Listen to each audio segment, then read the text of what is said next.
हरे कृष्णा, राधे राधे। आप सभी का भक्ति चैनल पर हार्दिक स्वागत है। हनुमान जी की कृपा आप पर और आपके परिवार पर हमेशा बनी रहे। आज आप सभी श्रवण करिए मंगलवार व्रत की कथा, हनुमान जी की कथा। नौमी सारण्य तीर्थ में 80,000 मुनि एकत्र होकर पुराणों के ज्ञाता श्री सूत जी से पूछने लगे, हे महामुने, आपने हमें अनेक पुराणों की कथाएं सुनाई है। अब कृपा करके हमें ऐसा व्रत और कथा बताएं जिसके करने से संतान की प्राप्ति हो तथा मनुष्यों को रोग, शोक, अग्नि, सर्व दुख आदि का भय दूर हो, क्योंकि कलयुग में सभी जीवों की आयु बहुत कम है, फिर भी इस पर उन्हें रोग, चिंता के कष्ट लगे रहते हैं। फिर श्री हरि के चरणों में अपना ध्यान कैसे लगा सकेंगे। श्री सूत जी बोले कि हे मुनियों, आपने लोक कल्याण के लिए बहुत ही उत्तम बात पूछी है। एक बार युधिष्ठिर ने भगवान श्री कृष्ण से लोक कल्याण के लिए यही प्रश्न किया था। भगवान श्री कृष्ण और युधिष्ठिर का संवाद तुम्हारे सामने कहता हूँ, ध्यान पूर्वक सुनो। एक समय पांडवों की सभा में श्री कृष्ण जी बैठे हुए थे। तब युधिष्ठिर ने भगवान श्री कृष्ण से प्रश्न किया, हे प्रभु नंद नंदन गोविंद, आपने मेरे लिए अनेकों कथाएं सुनाई हैं। आज आप कृपा करके ऐसा व्रत या कथा सुनाएं जिसके करने से मनुष्य को रोग, चिंता या भय समाप्त हो और उसको पुत्र पौत्रों की प्राप्ति हो। हे प्रभु, बिना पुत्र के जीवन व्यर्थ है। पुत्र के बिना मनुष्य नरकगामी होता है। पुत्र के बिना मनुष्य पितृ ऋण से छुटकारा नहीं पा सकता और ना ही उसका पुनंग नामक नरक से उद्धार हो सकता है। अतः पुत्रदायक व्रत बतलाएं। श्री कृष्ण भगवान बोले, हे राजन, मैं एक प्राचीन इतिहास सुनाता हूँ, आप उसे ध्यान पूर्वक सुनो। कुंडलपुर नामक एक नगर था, उसमें नंदा नामक एक ब्राह्मण रहता था। भगवान की कृपा से उसके पास सब कुछ था, फिर वह दुखी था। इसका कारण यह था कि ब्राह्मण की स्त्री सुनंदा के कोई संतान न थी। सुनंदा पतिव्रता थी, भक्ति पूर्वक श्री हनुमान जी की आराधना करती थी। मंगलवार के दिन व्रत करके अंत में भोजन बनाकर हनुमान जी का भोग लगाने के बाद स्वयं भोजन करती थी। एक बार मंगलवार के दिन ब्राह्मणी गृह कार्य की अधिकता के कारण हनुमान जी को भोग ना लगा सकी। इस पर उसे बहुत दुख हुआ। उसने कुछ भी नहीं खाया और मन में प्रण किया कि अब मैं अगले मंगलवार को ही हनुमान जी का भोग लगाकर अन्न जल ग्रहण करूंगी। ब्राह्मणी सुनंदा प्रतिदिन भोजन बनाती, श्रद्धापूर्वक पति को खिलाती, परंतु स्वयं नहीं करती और मन ही मन श्री हनुमान जी की आराधना करती। इसी प्रकार 6 दिन गुजर गए और ब्राह्मणी सुनंदा अपने निश्चय के अनुसार भूखी प्यासी निराहार रही। अगले मंगलवार को ब्राह्मणी सुनंदा प्रातःकाल ही बेहोश होकर गिर पड़ी। ब्राह्मणी सुनंदा की इस असीम भक्ति के प्रभाव से श्री हनुमान जी बहुत ही प्रसन्न हुए और प्रकट होकर बोले, सुनंदा, मैं तेरी भक्ति से बहुत प्रसन्न हूँ, तू उठ और वर मांग। सुनंदा अपने आराध्य देव श्री हनुमान जी को देखकर आनंद की अधिकता से विफल हो श्री हनुमान जी के चरणों में गिरकर बोली, हे प्रभु, मेरी कोई संतान नहीं, कृपा करके मुझे संतान प्राप्ति का आशीर्वाद दें, आपकी अति कृपा होगी। श्री महावीर बोले, तेरी इच्छा पूर्ति होगी, तेरे एक कन्या पैदा होगी, उसके अष्टांग प्रतिदिन सोना दिया करेंगे। इस प्रकार कहकर श्री हनुमान जी अंतर ध्यान हो गए। ब्राह्मणी सुनंदा बहुत ही हर्षित हुई और सभी समाचार अपने पति से कहा। ब्राह्मण देव कन्या का वरदान सुनकर कुछ दुखी हुए, परंतु सोना मिलने की बात सुनी तो बहुत ही प्रसन्न हुए। विचार किया, ऐसी कन्या के साथ मेरी निर्धनता भी समाप्त हो जाएगी। श्री हनुमान जी की कृपा से वह ब्राह्मणी गर्भवती हुई और 10वें महीने उसे बहुत ही सुंदर पुत्री प्राप्त हुई। वह बच्ची अपने पिता के घर में ठीक उसी तरह से बढ़ने लगी जिस प्रकार शुक्ल पक्ष का चंद्रमा बढ़ता है। 10वें दिन ब्राह्मण ने उस बालिका का नामकरण संस्कार कराया। उसके कुल पुरोहित ने उस बालिका का नाम रत्नावली रखा, क्योंकि वह कन्या सोना प्रदान किया करती थी। इस कन्या ने पूर्व जन्म में बड़े ही विधान से मंगल देव का व्रत किया था। रत्नावली का अष्टांग बहुत सा सोना देता था। उस सोने से नंदा ब्राह्मण बहुत ही धनवान हो गया। अब ब्राह्मणी भी बहुत अपमान करने लगी थी। समय बीतता रहा। अब रत्नावली 10 वर्ष की हो चुकी थी। एक दिन जब नंदा ब्राह्मण प्रसन्न चित्त था, तब सुनंदा ने अपने पति से कहा कि मेरी पुत्री रत्नावती विवाह के योग्य हो गई है, अतः आप कोई सुंदर सा योग्य वर देखकर उसका विवाह कर दें। यह सुनकर ब्राह्मण बोला, अभी तो रत्नावली बहुत ही छोटी है। तब ब्राह्मणी बोली, शास्त्रों की आज्ञा है कि कन्या 8वें वर्ष में गौरी, 9 वर्ष में राहिणी, 10वें वर्ष में कन्या, इसके पश्चात रजस्वला हो जाती है। गौरी के दान में पाताल लोक की प्राप्ति होती है, रोहिणी के दान में वैकुंठ के लोक की प्राप्ति होती है और कन्या के दान में इंद्रलोक की सुखों की प्राप्ति होती है। अगर हे पतिदेव रजस्वला का दान किया तो घोर नरकी की प्राप्ति होगी। इस पर ब्राह्मण बोला, अभी तो रत्नावली मात्र 10 वर्ष की ही है और मैंने तो 16 साल की कन्याओं के विवाह कराए हैं, अभी जल्दी क्या है। तब ब्राह्मणी सुनंदा बोली, आपको तो लोभ अधिक हो गया है। शास्त्रों में कहा गया है कि माता पिता और बड़ा भाई रजस्वला कन्या को देखते हैं तो वह अवश्य ही नरकगामी होते हैं।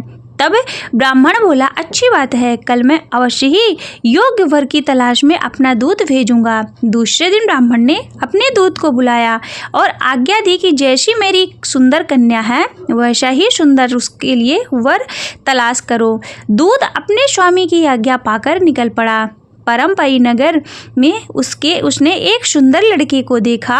वह बालक एक ब्राह्मण परिवार का बहुत ही गुणवान था। इसका नाम सोमेश्वर था। दूत ने इस सुंदर और गुणवान ब्राह्मण पुत्र के बारे में अपने स्वामी को पूर्ण विवरण दिया।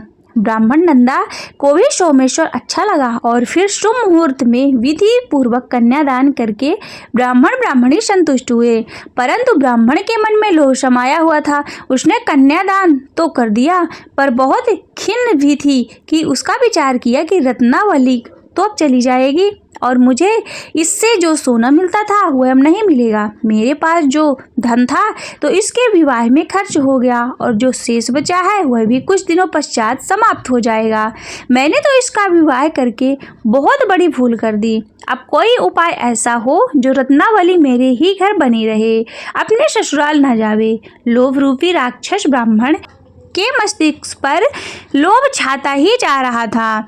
रात भर अपनी शैया पर बेचैनी में करवट बदलते बदलते उसने एक बहुत ही क्रूर निर्णय लिया। उसने विचार किया कि जब रत्नावली को लेकर उसका पति सोमेश्वर अपने घर के लिए जाएगा तो वह मार्ग में छिपकर सोमेश्वर का वध कर देगा और अपनी लड़की को अपने घर ले जाएगा, जिससे वह नियमित रूप से उसे सोना भी मिलता रहेगा और समाज का कोई मनुष्य उसे दोष भी नहीं दे सकेगा। प्रातःकाल हुआ तो नंदा और सुनंदा ने अपने जमाई तथा लड़की को बहुत सारा धन देकर विदा किया। सोमेश्वर अपनी पत्नी रत्नावली को लेकर ससुराल से अपने घर की तरफ चल दिया। ब्राह्मण नंदा महालोभ के वशीभूत हो अपनी मति खो चुका था। पाप पुण्य को उसे विचार न रहा। अपने भयानक और निर्णय क्रूर और कार्य रूप देने के लिए उसने अपने दूत को मार्ग में अपने जमाई का वध करने के लिए भेज दिया ताकि रत्नावली से प्राप्त होने वाला सोना उसे मिलता रहे और वे कभी निर्धन न हो।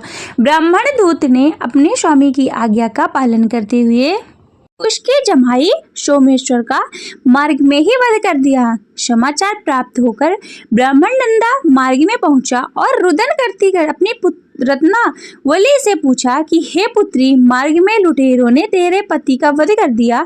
भगवान की इच्छा के आगे किसी की कोई वश नहीं चलता। अब तू घर चल, वहां पर ही रहकर शेष जीवन व्यतीत करना। जो भाग्य में लिखा था वही हो गया। अपने पति की अकाल मृत्यु से रत्नावली बहुत ही दुखी हुई। करुण क्रंदन और रुदन करते हुए अपने पिता से बोली, हे पिताजी, इस संसार में जिस स्त्री का पति नहीं है उसका जीना व्यर्थ है। मैं अपने पति के साथ ही अपने शरीर को जला दूंगी और सती होकर अपने इस जन्म को माता पिता के नाम को तथा सास ससुर के यश को सार्थक करूंगी। ब्राह्मण नंदा अपनी पुत्री रत्नावली के वचनों को सुनकर बहुत दुखी हुआ। विचार करने लगा, मैंने व्यर्थ ही जवाई का वध कर पाप अपने सिर लिया। रत्नावली तो उसके पीछे पीछे अपने प्राण तक देने को तैयार है। मेरा तो दोनों तरफ से मरण हो गया, धन तो अब मिलेगा नहीं, जवाई वध के पाप फलस्वरूप यम यातना भी भुगतनी पड़ेगी। यह सोचकर बहुत ही खिन्न हुआ। सोमेश्वर की चिता बनाई गई। रत्नावली सती होने की इच्छा से अपने पति का सिर अपनी गोद में रखकर चिता में बैठ गई। जैसे ही सोमेश्वर की चिता में अग्नि लगाई गई, वैसे ही प्रसन्न हो मंगलदेव वहां प्रकट हुए और बोले, हे रत्नावली, मैं तेरी पति भक्ति से बहुत प्रसन्न हूँ, तू वर मांग। रत्नावली ने अपने पति का जीवन दान मांगा। तब मंगलदेव बोले, रत्नावली, तेरा पति अजर अमर है, वह महाविद्वान ही होगा और इसके अतिरिक्त तेरी जो इच्छा हो वह वर मांग। तब रत्नावली बोली, हे ग्रहों के स्वामी, यदि आप मुझ पर प्रसन्न हैं तो मुझे यह वर दीजिए कि जो मनुष्य मंगलवार के दिन प्रातःकाल लाल पुष्प लाल चंदन से पूजा करके आपका स्मरण करेगा, उसको रोग व्याधि ना हो, स्वजनों का कभी वियोग ना हो, सर्प अग्नि तथा शत्रुओं का भय ना रहे। जो स्त्री मंगलवार का व्रत करे वह कभी विधवा ना हो। मंगलदेव तथास्तु कहकर अंतर ध्यान हो गए। सोमेश्वर मंगलदेव की कृपा से जीवित हो उठा। रत्नावली अपने पति को पुनः प्राप्त कर बहुत ही प्रसन्न हुई और मंगलदेव का यह व्रत प्रत्येक मंगलवार को करके व्रतराज और मंगलदेव की कृपा से इस लोक में सुख और ऐश्वर्य को भोगते हुए अंत में अपने पति के साथ स्वर्ग को गई। प्रिय भक्तों, यह थी मंगलवार व्रत की पौराणिक कथा। अब सुनिए एक और मंगलवार व्रत की कथा। एक ब्राह्मण दंपत्ति में के कोई संतान नहीं हुई, जिसके कारण पति पत्नी दुखी थे। वह ब्राह्मण हनुमान जी की पूजा हेतु वन में चला गया। वह पूजा के साथ महावीर जी से एक पुत्र की कामना प्रकट किया करता था। घर पर उनकी पत्नी मंगलवार का व्रत पुत्र प्राप्ति के लिए किया करती थी। मंगलवार के दिन व्रत के अंत में भोजन बनाकर हनुमान जी को भोग लगाने के बाद स्वयं भोजन करती थी। एक बार कोई व्रत आ गया जिसके कारण ब्राह्मणी भोजन ना बना सकी। तब हनुमान जी का भोग नहीं लगाया और वह अपने मन में ऐसा प्रण करके सो गई कि अब अगले मंगलवार को ही भोग लगाकर अन्न जल को ग्रहण करूंगी। वह भूखी प्यासी 6 दिन पड़ी रही। मंगलवार के दिन उसे मूर्छा आ गई। तब हनुमान जी उसकी लगन और निष्ठा को देखकर अति प्रसन्न हुए। उन्होंने उसे दर्शन दिया और कहा कि मैं तुमसे अति प्रसन्न हूँ। मैं तुझको एक सुंदर बालक देता हूँ, जा तेरी बहुत सेवा किया करेगा। हनुमान जी मंगलवार को बाल रूप में उसको दर्शन देकर अंतर ध्यान हो गए। सुंदर बालक को देखकर ब्राह्मणी अति प्रसन्न हुई। ब्राह्मणी ने बालक का नाम मंगल रखा। कुछ समय पश्चात ब्राह्मण वन से लौटकर आया। प्रसन्नचित्त सुंदर बालक घर में क्रीड़ा करते देखकर वह ब्राह्मणी पत्नी से बोला, ये बालक कौन है? पत्नी ने कहा, मंगलवार के व्रत से प्रसन्न हो हनुमान जी ने दर्शन दे मुझे बालक दिया। पत्नी की बात छल से भरी जान उसने सोचा, यह उल्टा व्यभिचारिणी अपनी कलुषता को छुपाने के लिए यह बात बना रही है। एक दिन उसका पति कुएं पर पानी भरने चला तो पत्नी ने कहा कि मंगल को भी साथ ले जाओ। वह मंगल को साथ लेकर गया और उसको कुएं में वापस डालकर पानी भरकर आ गया। पत्नी ने पूछा, मंगल कहाँ है? तभी मंगल मुस्कुराता हुआ घर आ गया। उसको देखकर ब्राह्मण आश्चर्यचकित हुआ। रात्रि में उसने उसके पति से, हनुमान जी ने स्वप्न में कहे कि यह बालक मैंने दिया है, तुम अपनी पत्नी को उल्टा क्यों कहते हो? ब्राह्मण यह जानकर बहुत ही प्रसन्न हुआ। फिर पति पत्नी मंगलवार का व्रत करके अपने जीवन को आनंद पूर्वक व्यतीत करने लगे। जो मनुष्य मंगलवार का व्रत कथा पढ़ता अथवा सुनता है और नियम से व्रत रखता है, उसकी हनुमान जी की कृपा से सब कष्ट दुख दूर होकर सर्व सुख को प्राप्त होता है। प्रेम से बोलिए मंगल देव भगवान की जय। श्री हनुमान जी महाराज की जय।